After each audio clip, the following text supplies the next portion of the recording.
ఆత్మీయ ధ్యాన మిత్రులందరికీ స్వాగతం సుస్వాగతం. Welcome back to our channel Padmaja Patriji meditation channel. అందరికీ ముందుగా విజయదశమి శుభాకాంక్షలు.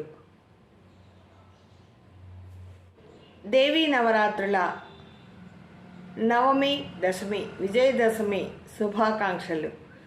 కొన్ని ప్రాంతాల్లో 23వ తేదీ జరుపుకుంటున్నారు, మరికొన్ని ప్రాంతాల్లో 24వ తేదీ జరుపుకుంటున్నారు.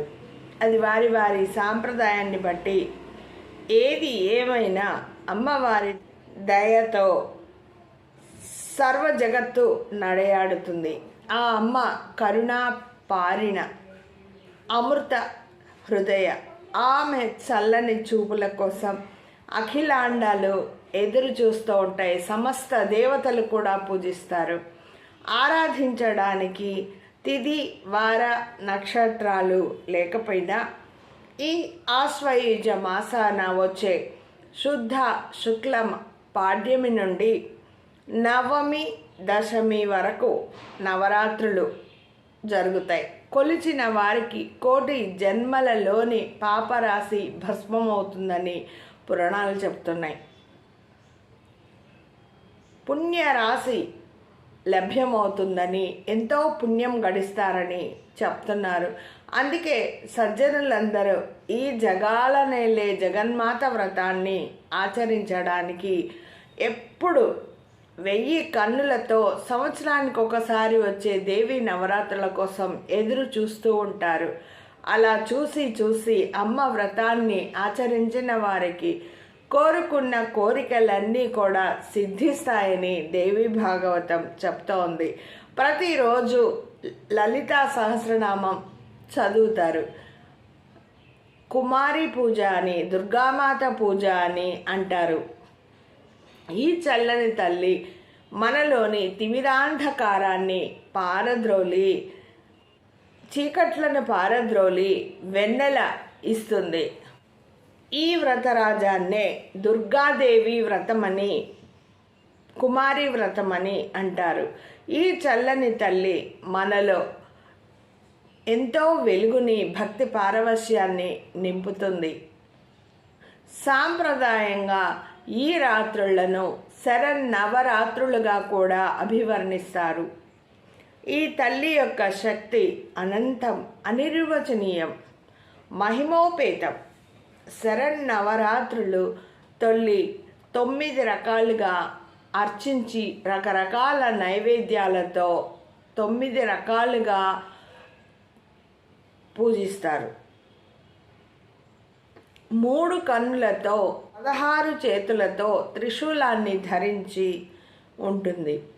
పాముల కంకణాలతో, నల్లని కంఠంతో, నల్లని వర్ణంతో కనిపించే తల్లిని షోడశ దుర్గాదేవిగా, 8 చేతులతో మహిషి ఎద్దు తల మీద ఎక్కి ఆ అమ్మవారు వాహనంగా చేసుకొని ఉండడం వల్ల అమ్మవారిని బంగారు వర్ణంతో కనిపించే అమ్మవారిని సింహం మీద శ్యామల వర్ణంతో సర్వభూషణ శోభితంగా దర్శనం ఇచ్చే తల్లిని రుద్రాక్ష దుర్గాదేవిగాను, వివిధ మణిమయ భూషణాలతో సింహ వాహనాన్ని ఎక్కి శూలిని దుర్గాదేవి స్వరూపంగా అష్టభుజాలతో చంద్రరేఖల్ని ధరించి శిరస్సులో 3 కళ్ళతో ప్రకాశించి అగ్ని దుర్గాదేవిగా స్వరూపంగా, అమ్మవారి స్వరూపంగా సింహ వాహనాలతో విరాజిల్లుతోంది.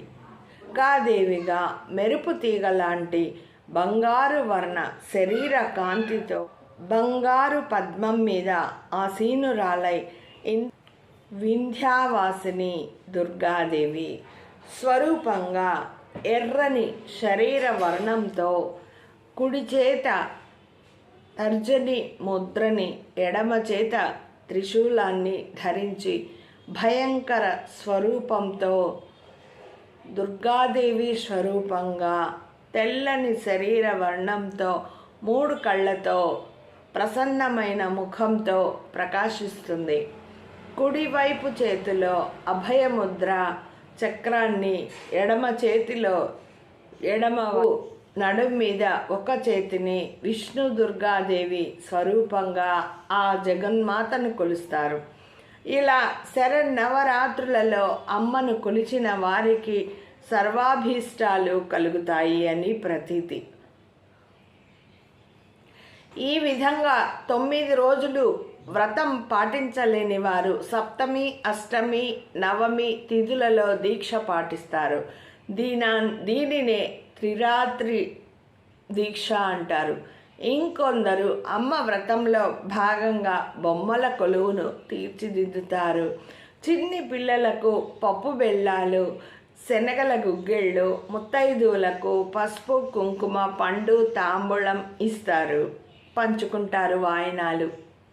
నిత్య పూజలు ఆచరిస్తూ, నిత్య నైవేద్యాలు ఆచరిస్తూ సుమంగళి కుంకుమ పూజలు, పుష్పాలంకరణలు జరుపుకుంటారు. ఈ నవరాత్రి వేడుకలలో భాగంగానే కన్నుల పండుగగా జరిగే ఈ పండుగను ఎంతో శోభాయమానంగా భక్తులు జరుపుకుంటారు. అష్టమి అంటే దుర్గాష్టమిని మహాష్టమి అని కూడా అంటారు. అలా కాకుండా ఆనాడే నవమి తిథి కూడా వస్తే మహాష్టమి అంటారు. ఈ దుర్గాష్టమి రోజున అమ్మవారిని సహస్రనామాలతో, కుంకుమ అర్చనలతో పూజిస్తారు. సత్సంతాన భాగ్యం కలుగుతుంది. ఈ దుర్గాష్టమి రోజు లలితా సహస్రనామం రోజు పఠించే వారికి ఎలాంటి భయాలు ఉండవు. నవరాత్రి దీక్షలో మహానవమి ముఖ్యమైనది. మంత్రసిద్ధి జరిగే ఈ రోజుని సిద్ధిదా అని కూడా పిలుస్తారు. నవరాత్రి దీక్షలో మహానవమి ముఖ్యమైనది. పూర్వకాలంలో జైత్రయాత్రలకు వెళ్ళే రాజులు, చక్రవర్తులు నవమి రోజున అమ్మవారి పూజలు చేసేవారు. అలా చేయడం వల్ల వారికి విజయం సంప్రాప్తించేది. కాలక్రమంలో ఇదే ఆచారం నేటికి మనందరం కొనసాగిస్తున్నాం. ఈరోజు వాహనాలు, యంత్రాలు, పూజలు చేస్తారు. సహస్ర పూజ కానీ, అష్టోత్తరాలు కానీ, అభిషేకాలు కానీ చేస్తూ ఉంటారు. శ్రేయస్కరం అది. దశమి రోజున శమి పూజ చేస్తారు. దీనిని అపరాజిత పూజ అని కూడా పిలుస్తారు. శమి అంటే జమ్మి చెట్టు. ఈ రోజున జమ్మి చెట్టును పూజిస్తారు. పాండవులు అజ్ఞాతవాసానికి వెళుతూ తమ ఆయుధాలను జమ్మి చెట్టు తొర్రలో ఉంచారట. ఉత్తర గోగ్రహణ సమయంలో అర్జునుడు తన గాంధీవాన్ని జమ్మి చెట్టు మీద నుంచే తెచ్చుకున్నాడట. తమ పాపాలను నశింపజేసి శత్రువులను సంహరిస్తుంది. మనలోని అరిషడ్వర్గాలను పారద్రోలుతుంది. మనలో మంచితనాన్ని నింపుతుంది. సర్వమంగళ మాంగళ్యే శివే సర్వార్థ సాధికే శరణ్యే త్రయంబకే దేవి నారాయణీ నమోస్తుతే. ఈ నవరాత్రులలో అమ్మవారి స్తోత్రాలు పఠించడం, ఆ అష్టోత్తరాలు పఠించడం లాభదాయకం, పుణ్యదాయకం. శత్రు పీడ భయాలు నశిస్తాయి. అనుకున్న కార్యాలు నెరవేరుతాయి. దసరా రోజున చదవాల్సిన శమి స్తోత్రం. శమి శమయతే పాపం శమి శత్రు పాప వినాశిని అర్జునస్య ధనుర్ధారి రామస్య ప్రియవాదిని.